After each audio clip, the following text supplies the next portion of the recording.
So today we are looking at a video on probability and statistics, and the first thing we're going to talk about is the measure of central tendency. For the given data, it says find the indicated values or construct the indicated diagrams. So this is the data that they're talking about, and we need to find the mean, the median, the mode, and the range. So let's review what those are. The mean is the same thing as an average. So you add them all up and divide by however many there are. The mode is the number that appears the most.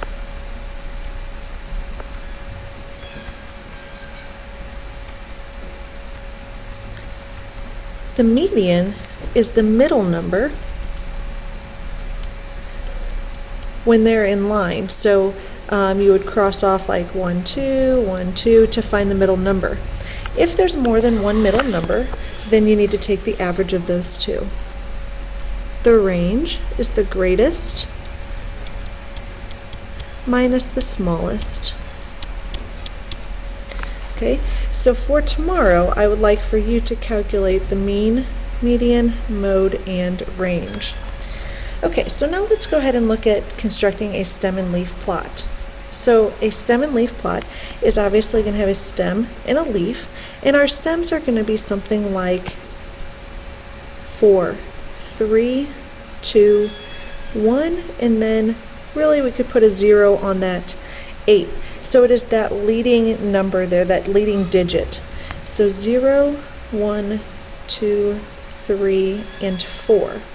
Now the leaves are going to be the 8. So 0, 8 would represent 8. 1, 0 would represent 10. And then we have 12, so that is 1, 2. So notice, I'm just going to put the leaves here, but we know that 1, 0 is 10, 1, 2 is 12. I'm going to put a 4 there for the 14, another 4 there for the 14, and a 7 there for the 17. Then I move on to the 20s, and notice I'm going in sequential order. These are already listed in sequential order for us, and if they weren't, you would need to do that first.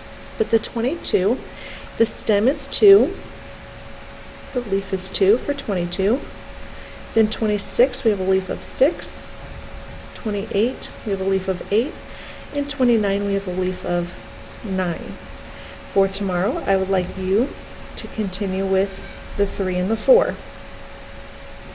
So our key would be something like 12 equals 1, 2, something like that. Okay, so now a box and whisker plot is going to deal primarily with medians.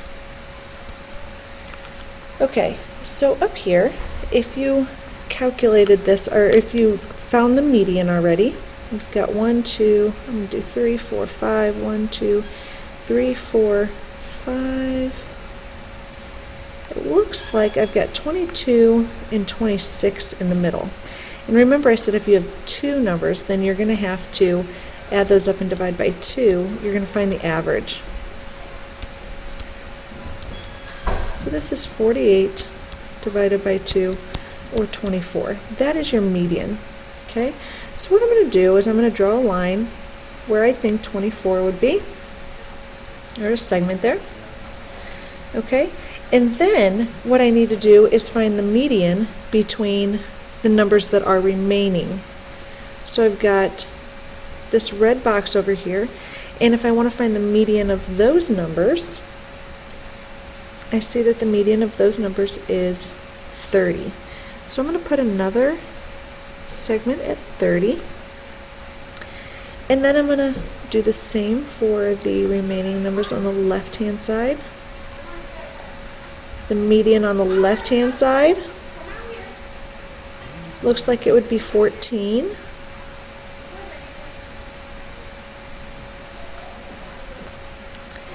And so what this does is it creates a box here.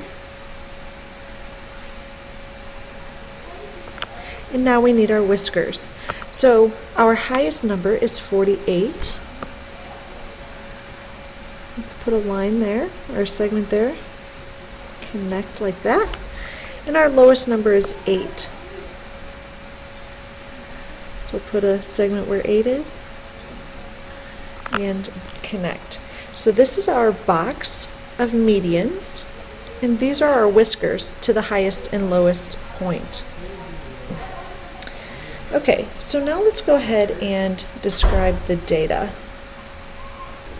So what I've done here is I have given you some descriptions for uniform, skewed left, skewed right, so on and so forth. So if you could please go ahead and pause the video and write down the descriptions if you need some extra time here. But uniform is just the same all the way across. Does it look uniform? Does it look like there's not much change? Skewed left means that there's a tail of data to the left. Skewed right is a tail to the right. Bell is exactly how it's described, kind of like you would ring a bell. And U is, it would hold water. Okay, it's kind of an upside down bell. Unimodal would have one peak, where bimodal would have 2 peaks. Symmetric, remember what symmetrical means is that you could fold it onto itself, so it's the same on both sides. And then asymmetric is skewed. So pause if you need to. But if we look at the graphs below, it says describe each graph with one or more terms from the boxes above. If you look at the first one, and I'm going to kind of draw on it, it looks like there's a tail to the left. So I'm going to say that this one is skewed left. And the one right below it, it's almost the same all the way across. So I'm going to call this one uniform. And I want you to try these four for tomorrow, please. Okay, so now let's go ahead and look at some statistics. And what I'm going to do is I'm going to give you kind of a description on when you should use a line graph, a circle graph, box and whiskers, so on and so forth. So again, if you need to pause the video to write that down, please do so. So you will see that a line graph just shows some change over time. A circle graph usually shows percentages. A box and whisker plot shows how data clusters around a median. A histogram shows numerical data, and it's like it shows the distribution of the data. Bar graph shows categorical data, and a stem and leaf plot also shows numerical data or the distribution of the data. So let's look at number 3. It says choose a display from the box that would best represent each situation. A. Cindy Bressler wants to display the daily high temperatures for the past month. So if it's every day over the past month, we're showing over time. So this is going to be a line graph. And for letter B, it says Tim surveys 200 people to find out what type of music they like. Okay, we're talking about music here. He wants to use the data to create a display that shows the percentage. Okay, so this is going to be a circle graph.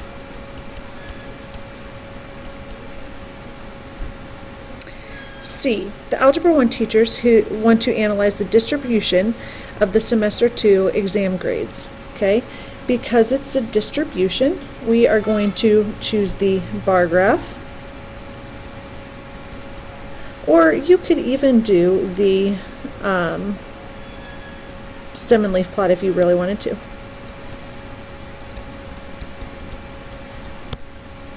Okay, for tomorrow I would like you to do D and E, please.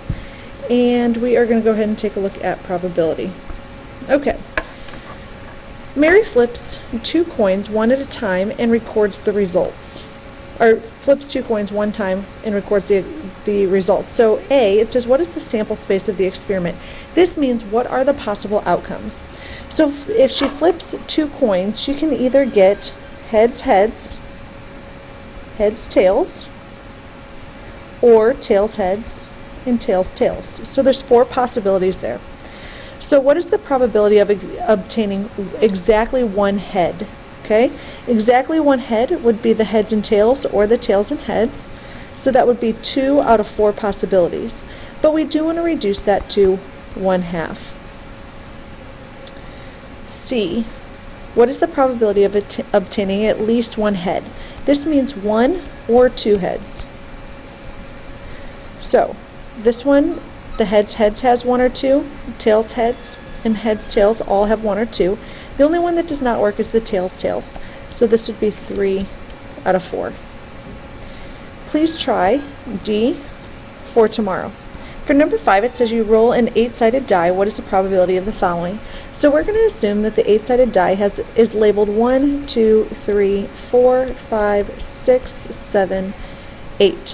So what is the probability of rolling an even number? Well, we have 2, 4, 6, and 8. That's 4 out of 8 possibilities, which we can reduce to 1/2. Please try B for tomorrow. The last part here says you pull a card from a standard deck of 52 cards with no jokers. Find the probability of the following. So I have outlined for you what a deck of cards is composed of. So there are 52 cards. Half of them are red and half of them are black. And of the red cards, half of them are hearts and half of them are diamonds. Of the black cards, half of them are clubs and half of them are spades. Then in each suit, we have 4 kings, 4 queens, 4 jacks, 4 tens, 4 nines, all the way 8, 7, 6, 5, 4, 3, 2. There's 4 of those, and then ace. There's 4 of everything, and we'll do that for each suit. Now, something special to take note of is that king, queens, and jacks, these are all faced cards. So let's go ahead and find the probability of choosing a card that is not black. That means we want to choose a card that is red. So how many red cards are there? There are 26 red cards out of 52 total cards. Again, that reduces to 1/2. Please try B for tomorrow, but please make sure that you take into consideration that you are finding the card that is a diamond or a 6, but don't double count